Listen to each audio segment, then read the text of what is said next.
আসসালামু আলাইকুম। ওয়ালাইকুম আসসালাম। আমরা আজ বড়ুয়া ব্লকের বিভিন্ন গ্রাম থেকে মুসলিম যুবকরা একত্রিত হয়েছেন। আজ আমরা বিজেপি বিধায়ক অসীম সরকারের বিরুদ্ধে একটা কেস দায়ের করলাম বা এফআইআর করতে এসেছিলাম, যা আমাদের সম্পন্ন হয়েছে। গত 25 তারিখে চলতি মাসে অর্থাৎ 25/12/2025-এ বিজেপি বিধায়ক অসীম সরকার কোরআন সম্পর্কে এক কুরুচিকর মন্তব্য করেছিল। খুবই খারাপ ধারণা পোষণ করেছে, মুসলিমদের অন্তরে আঘাত এনেছে, যা মুসলিমরা কখনই বরদাস্ত করতে পারবে না। আজ আমরা বড়ুয়া ব্লকে যে এফআইআর করলাম, রাজ্য সরকার বা রাজ্য প্রশাসনের নিকটে আমাদের আশা আছে যে তারা দ্রুত তাকে অ্যারেস্ট করবে, তাকে গ্রেফতার করবে এবং তাকে ক্ষমা চাওয়ানো করাবে বা তাকে উপযুক্ত শাস্তি যেন দেওয়া হয়, এমন দাবিতে। আমরা এর পূর্বেও দেখেছি যে বিজেপি বিধায়ক শুভেন্দু অধিকারী, যে বিরোধী নেতা, সে মুসলিমদের বিরুদ্ধে নানা প্রকারের কুমন্তব্য করেছে, নানা প্রকারে অন্যায় অত্যাচারী কথা বলেছে, বেআইনি কথা বলেছে। এরপরও রাজ্য প্রশাসক বা রাজ্য সরকার এখনো পর্যন্ত তার বিরুদ্ধে ব্যবস্থা নিতে পারেনি।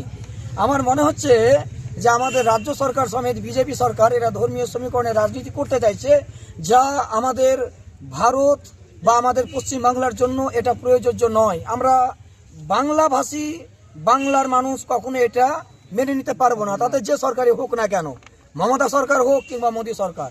দুই ফুল আমার মন বলছে একত্রিতভাবে ধর্মীয় সমীকরণের রাজনীতি করে মুসলিমদেরকে কোণঠাসা করতে চাইছে।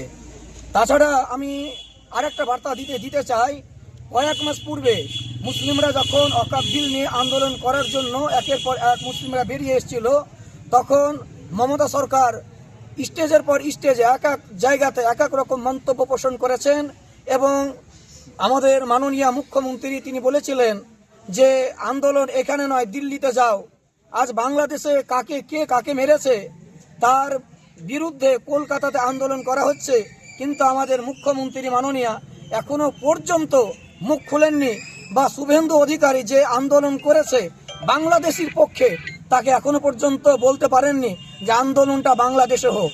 ব্রাদার, সেই হিসাবে আমি সমস্ত আমাদের পশ্চিম বাংলাবাসীকে, মুসলিম হোক তথা হিন্দু, এক কথায় আমরা বাঙালি, আমরা একত্রিতভাবে বাংলায় বসবাস করতে চাই।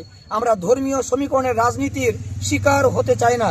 সুতরাং আমাদের সকলের একত্রিত দাবি যে আগামী শুক্রবার পর্যন্ত অর্থাৎ আগামী 2 তারিখ পর্যন্ত, জানুয়ারি মাসের 2 তারিখ পর্যন্ত আমরা অসীম সরকারকে জেলের ভিতরে দেখতে চাই। আর যদি সরকার বা রাজ্য প্রশাসন এতে যদি সমর্থন না হয়, আগামী দিন মুসলিমরা তীব্র আন্দোলন করতে বাধ্য হবে। এতে কোনো প্রকার সরকার যদি বাধা প্রদান করার চেষ্টা করে, মুসলিমরা কখনোই মেনে নেবে না। মুসলিমরা একের পর এক আন্দোলন করবে, আর এই আন্দোলন কেউ রুখতে পারবে না। হ্যাঁ, তবে এটা অবশ্যই মনে রাখতে হবে, আমাদের আন্দোলন তীব্র হবে, তবে আইনের আওতায়, আইনিভাবে আমরা লড়াই করব, এখনো করছি। আমাদের দাবি আগামী শুক্রবার 2 জানুয়ারি পর্যন্ত যেন অসীম সরকারকে গ্রেফতার করা হয়, না হয়তো আমরা রাজ্যের বিভিন্ন জায়গাতে আন্দোলন করব, পথ অবরোধ করতে পারি, এটা আমাদের দাবি থাকবে। আপনার নাম? আমার নাম মোহাম্মদ তাহাকিক রাজা।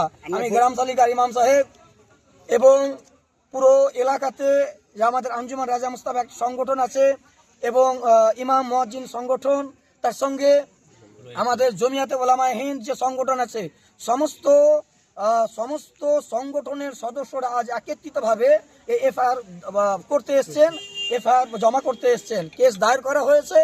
আমরা আশা রাখি আগামী কয়েকদিনের মধ্যে আমাদের রাজ্য প্রশাসন, আমাদের পশ্চিমবাংলা পুলিশ তাকে অ্যারেস্ট করে জেলের ভিতরে ভরবে। এটা আমাদের